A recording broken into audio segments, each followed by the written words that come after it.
On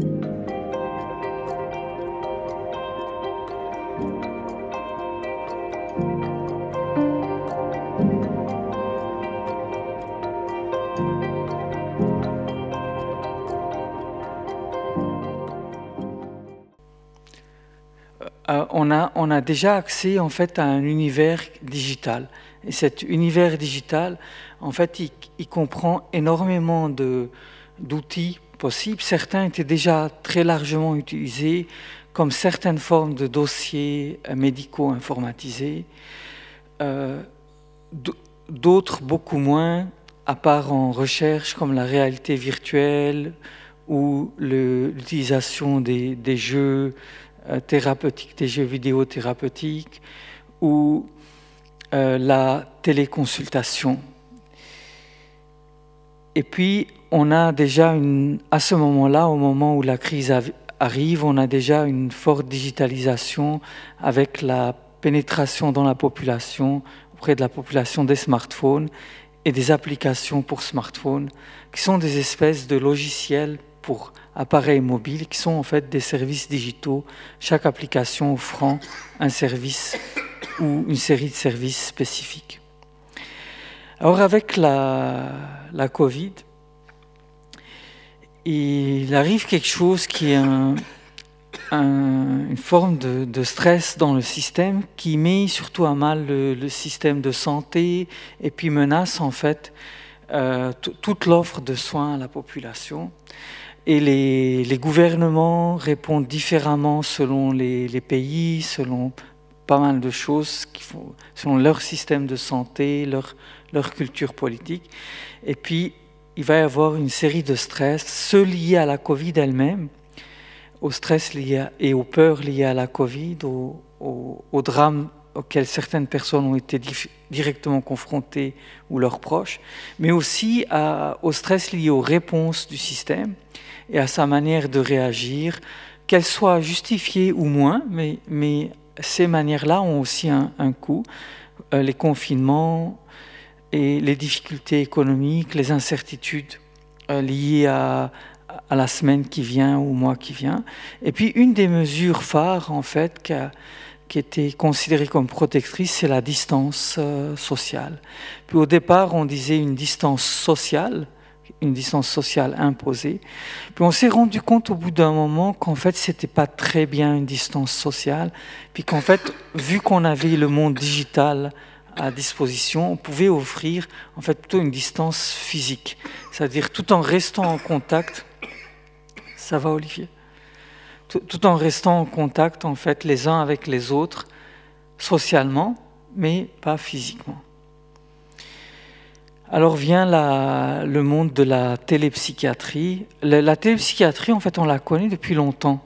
On la connaît depuis longtemps. Il y a plein d'études dessus depuis 10, 20, 30 ans, sous différentes formes, depuis juste la télépsychiatrie au téléphone. Et puis on en connaît déjà l'utilité post-catastrophe. L'OMS en 2019, avant la pandémie, avait déjà émis des recommandations d'utiliser la télémédecine, c'était plus général pour la médecine, pour rendre les systèmes plus accessibles. Parce que selon les régions du monde, selon l'accessibilité des systèmes de santé, on les rend plus accessibles en utilisant la télémédecine.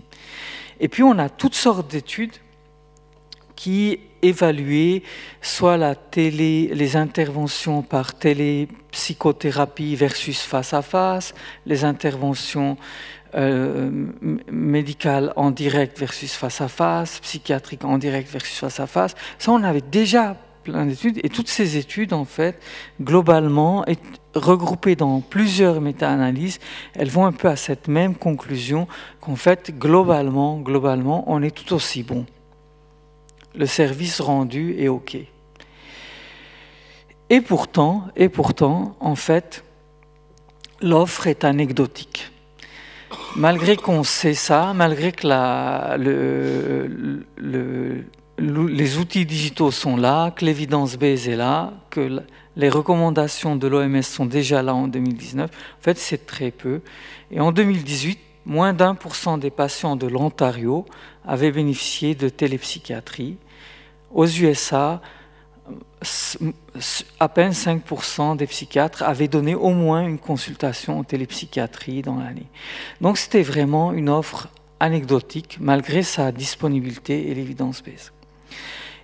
Et on serait allé, comme disait Olivier, on serait allé vers nos responsables d'institutions, vers nos autorités pour leur dire on veut assouplir nos offres de soins en offrant de la télépsychiatrie ou de la téléaddictologie. On nous aurait dit, ça aurait été très compliqué, ça aurait été long et compliqué, difficile, avec plein de craintes de tous côtés, plein de questions. Et là, en une semaine, même pas une semaine, on arrive à ça. Vous avez en gras les consultations en face à face, en moins gras, en noir moins gras les consultations en virtuel, donc en fait les consultations de télépsychiatrie. C'est pas en Suisse, c'est au Danemark, mais c'est sur l'ensemble du pays. Et vous voyez qu'en fait, au départ, entre le 25 mars et le 30 mai, on a au départ, la première semaine, une beaucoup plus faible proportion de télépsychiatrie, de consultations à distance, d'offres à distance. Et vers la 10e, 11e semaine, dans les phases un peu de lockdown, en fait, on voit tout d'un coup la télépsychiatrie remplace quasiment, en termes de masse, l'offre de consultation. Et ça, on va voir que ça marche, c'est assez bien pour la plupart des situations, un peu moins auprès de certaines situations, auprès d'adolescents, de la clinique d'adolescents, un peu moins dans certaines situations d'urgence, mais ça devient un appui qui rend le système plus flexible, notamment le système rendu flexible de manière sous pression pendant la crise. Puis quand on demande aux patients leur vécu, alors là c'est aux États-Unis, sur 18 cliniques, 3 000 de 14 000 patients ont répondu au questionnaire. Puis on leur demande un peu comment vous coteriez de très mauvais à excellent l'expérience reçue par le téléphone ou en vidéo.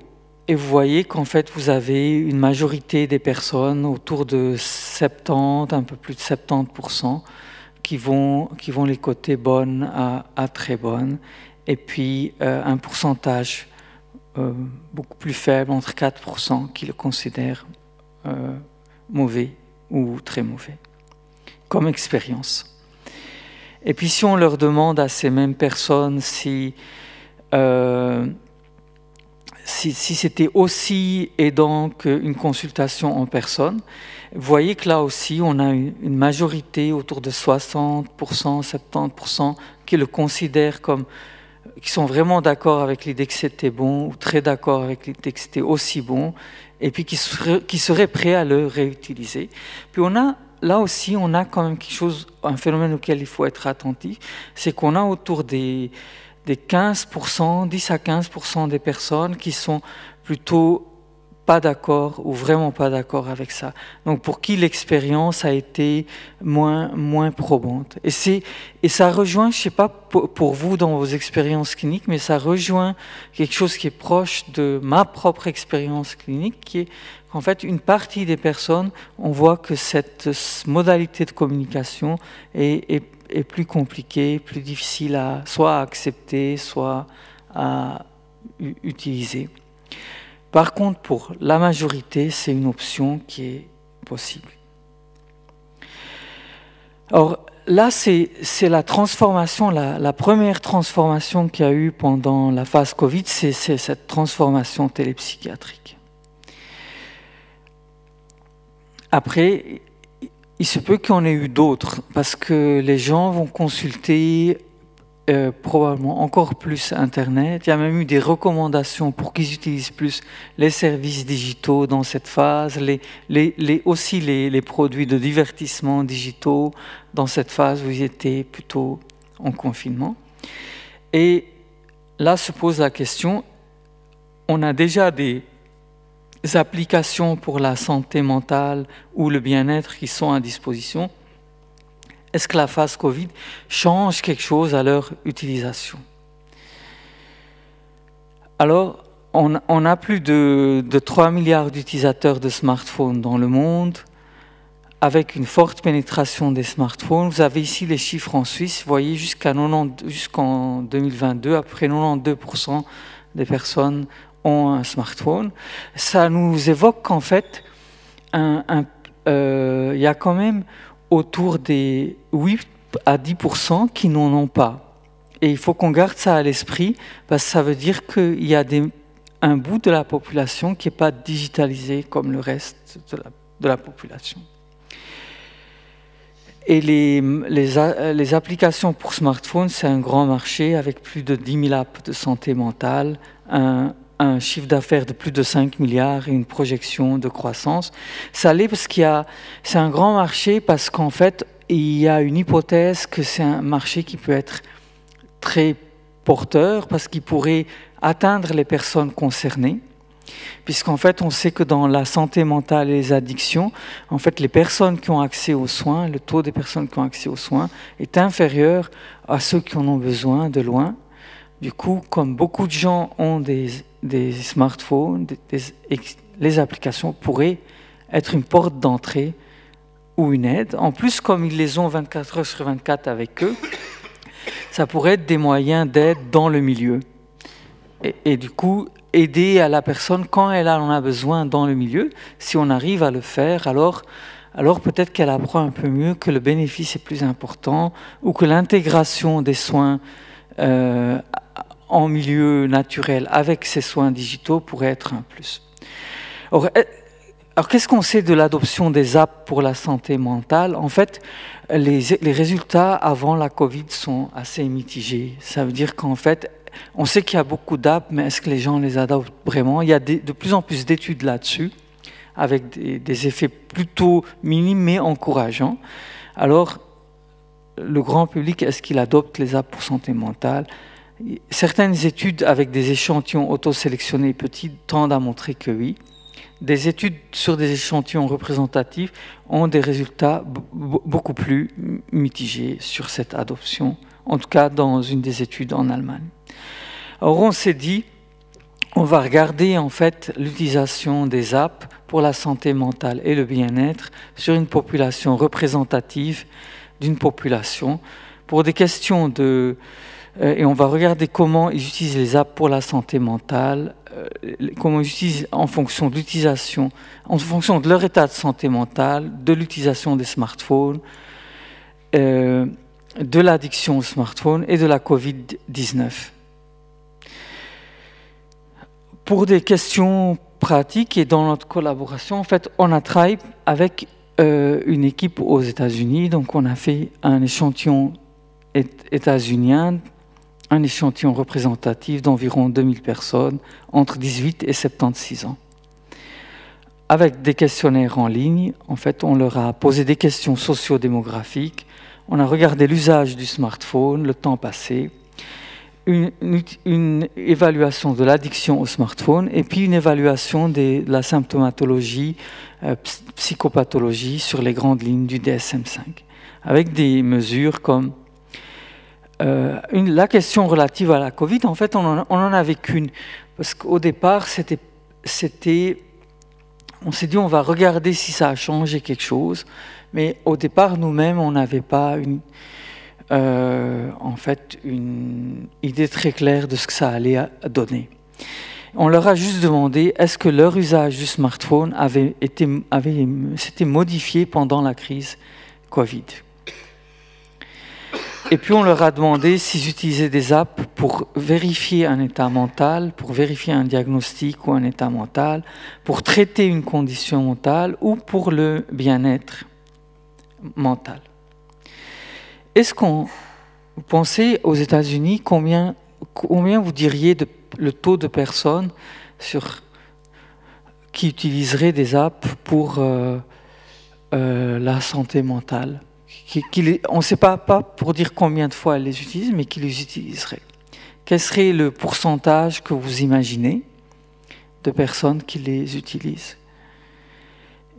Et là, on a un pourcentage de 15% pour ceux qui vont checker leur status mental. Et de 13% pour ceux qui vont chercher de l'aide pour la santé mentale. Et puis de 60% pour le bien-être. Dans le bien-être, on a aussi inclus les applications pour le sport, l'activité physique, ce genre de choses. Là, on a inclus la montre connectée qui enregistre le sommeil. Oui, oui, ces choses-là aussi. Mince, alors je ne pensais pas que j'étais dedans. Et puis on a regardé l'ensemble de la population, donc c'est à peu près 2000 personnes, et puis on a découvert, en fait, dans cette population, il y a en gros 3 classes. Il y a une classe de non-utilisateurs, c'est à peu près 770 personnes, une classe qui utilise les applications pour le bien-être, 856, et une classe qui utilise toutes les apps, santé mentale, bien-être, environ 363 personnes. Et vous voyez que là, on va trouver des différences significatives dans les groupes d'âge. C'est-à-dire les groupes d'âge les plus jeunes, les 19-35 ans, vont utiliser plus ce type d'app que les 36-60 ans, plus que les 61-76 ans, qui vont être beaucoup moins utilisateurs. Et on va trouver aussi une différence de genre avec les femmes qui vont les utiliser plus que les hommes. Et quand on fait une analyse avec de type machine learning pour voir de tous ces prédicteurs lesquels vont prédire le mieux ces classes, on va trouver à notre surprise, c'était une surprise pour nous, qu'en fait un des prédicteurs le plus puissants, c'était le changement pendant la phase Covid. Ça veut dire le fait de considérer que j'utilise plus mon smartphone pendant la phase Covid était un des prédicteurs les plus puissants. Les autres prédicteurs puissants sont liés à l'utilisation du smartphone lui-même, donc aux usages avec problème du smartphone, et puis aux éléments liés à la santé mentale générale. Et quand on regarde l'odds ratio en fait, associé au fait d'être dans la classe, d'utiliser les apps well-being, en fait, on est à un peu plus de 1,2 si l'usage du smartphone a augmenté pendant la phase Covid, et pour toutes les apps santé mentale à un odds ratio autour de 1,3, 1,4. Le fait d'avoir des expériences, des problèmes sociaux que les gens considèrent que leur usage du smartphone est problématique au niveau social, en fait, est aussi associé à ces deux classes. Et le fait d'avoir un diagnostic d'une atteinte à la santé mentale, avoir eu ce diagnostic, est fortement associé aussi au fait d'utiliser des apps santé mentale. Donc on voit en fait que les personnes en fait, qui ont probablement des besoins avec des difficultés de santé mentale et qui sont déjà des utilisateurs de ces outils ou dont l'utilisation de ces outils a augmenté durant la phase Covid, ont tendance à aller chercher de l'aide via ces outils. Du coup, on se retrouve en fait dans un... C'est difficile de dire s'ils le font parce que la Covid a été un stress ou s'ils le font parce qu'ils découvrent ça un peu plus pendant la phase Covid, ou parce qu'on n'a pas d'aspect longitudinal dans cette recherche.